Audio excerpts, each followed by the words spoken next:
피곤하시거나 뭐 술을 드시거나 했을 때 충혈이 되면서 이가 솟는 느낌, 그러니까 씹을 때 아프게 되고 쪼이는 느낌이 있게 되고.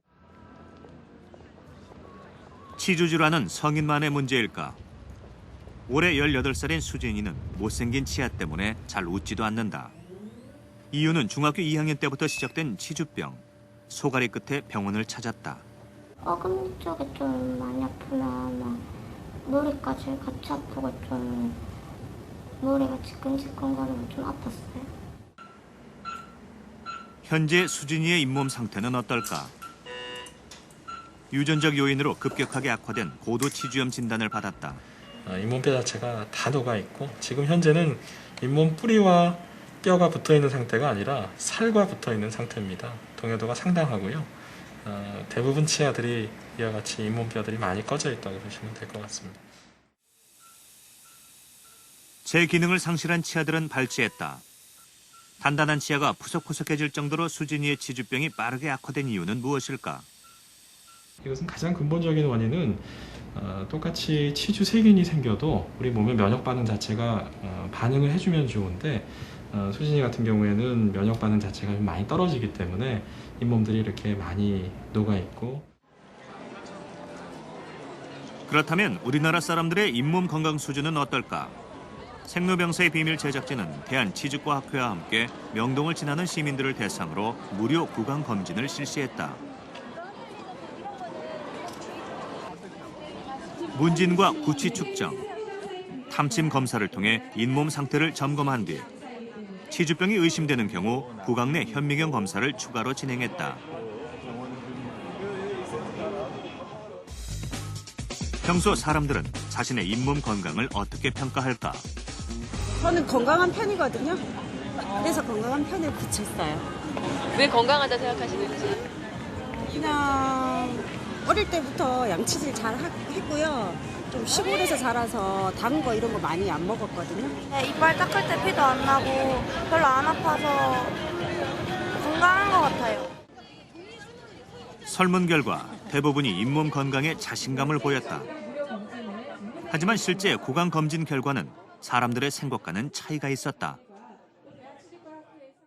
나선균이라든지 간균이라든지 이런 세균들이 굉장히 많으신 편이시고요. 그리고 입안에 이 정도 세균이 있다 그러시면 염증도 어느 정도 많이 있으신 편이세요. 그래서 치주병 치료를 하시는 게 좋으실 것 같아요. 이런 결과를 예상을 했어요? 아니요, 이 정도일 줄은 몰랐고요. 조금 그러니까 안 좋다는 건 알았어도 이렇게 큰 결과가 있을 줄 몰랐죠. 모두 115명을 검진한 결과 스케일링을 포함한 잇몸 치료가 필요한 환자는 70명, 61%에 달했고 수술 등의 처치가 필요한 중증 환자도 19명이나 됐다. 잇몸 질환은 자각 증세가 없는 것이 특징입니다. 그 이유는 만성 질환이기 때문에 증상이 잘 나타나지 않습니다.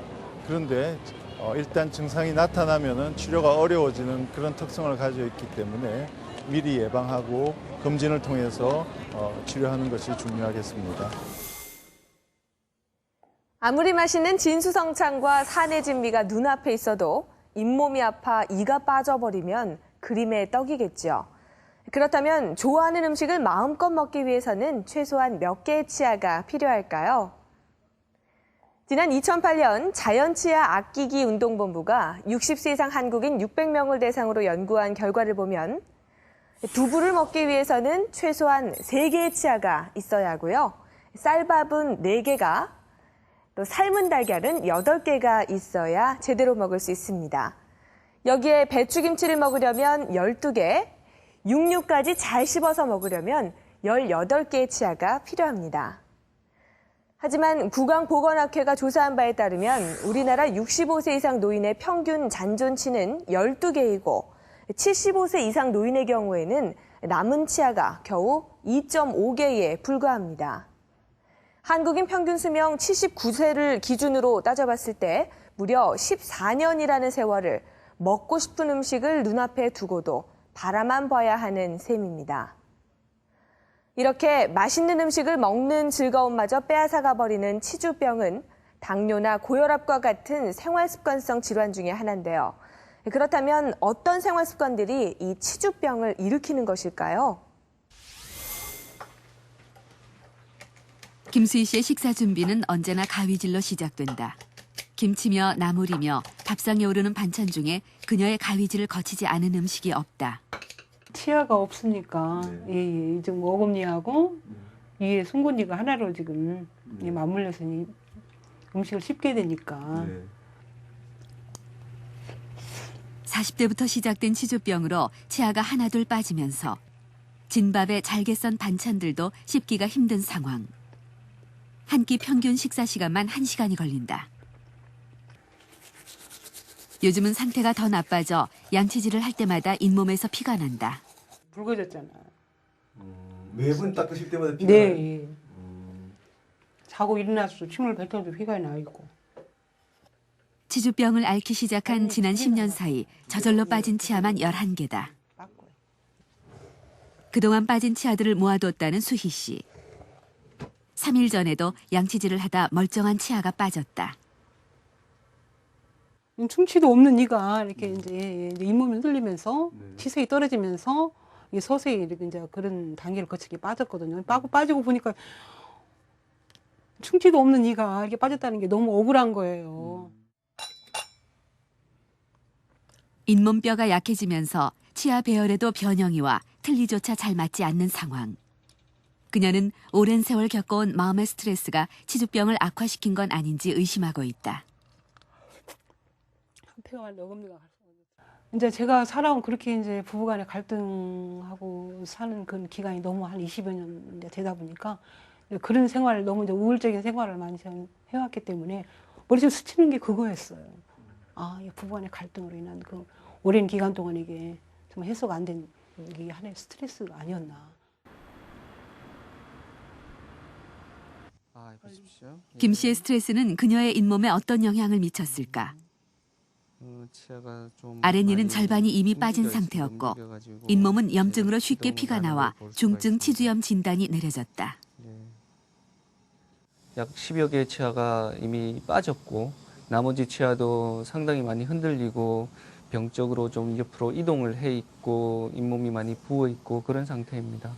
전형적인 환자보다는 좀 너무 심한 그런 환자에 해당한다고 봐야 됩니다. 가장 시급한 치료는 스케일링. 염증을 일으키는 치석부터 제거해야 한다. 오랜 세월 키워온 마음의 병만큼 잇몸을 괴롭힌 치석의 크기도 컸다. 이 치석 때문에 스트레스에 의해서 면역 기능이 상당히 많이 떨어지거든요. 그래서 장기간의 어떤 스트레스는 뭐 다른 몸 전체 관절 뭐 다 전체적으로 영향을 미치지만 구강 건강에도 상당한 많은 영향을 미칩니다.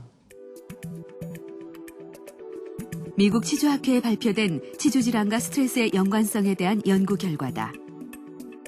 심리적 요인이 치주질환을 증가시킬 수 있다는 것. 치주질환을 일으키는 원인으로 심리적 요인이나 스트레스는 57.1%의 비중을 차지했다. 스트레스는 1차 세계대전에서도 문제가 됐다. 참호에 갇혀 죽음의 공포에 시달려온 군인들이 집단적인 치주병을 일으킨 것이다. 진단명은 급성괴사성 궤양성 치은염. 스트레스로 면역력이 떨어지게 되면 치아 사이의 잇몸이 갑자기 붓고 괴사되는데 방치하면 순식간에 잇몸뼈까지 손상된다. 온몸에서 입안이 제일 세균이 많습니다. 그런데 스트레스를 받으면 균형이 깨지는 거예요. 그래서 몸이 저항이 떨어지겠죠, 당연히. 그러면 균형이 깨지니까 세균이 공격을 해 들어오는 겁니다.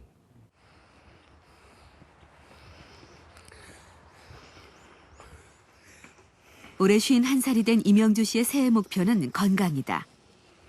얼마 전부터 매일 동네 뒷산에 올라 운동도 하고 담배도 끊었다. 나이를 좀 먹다 보니까 이제 좀 어디 몸이 좀 망가진 것 같더라고요, 늦금에. 그래서 이제 담배도 끊게 됐고, 뭐 치아 관계도 임플란트 한 개 자꾸 빠지고, 그래서. 금연 열흘째. 영주 씨는 담배 유혹을 이기기 위해 동네 보건소에서 받은 금연 패치까지 붙이며 고군분투 중이다.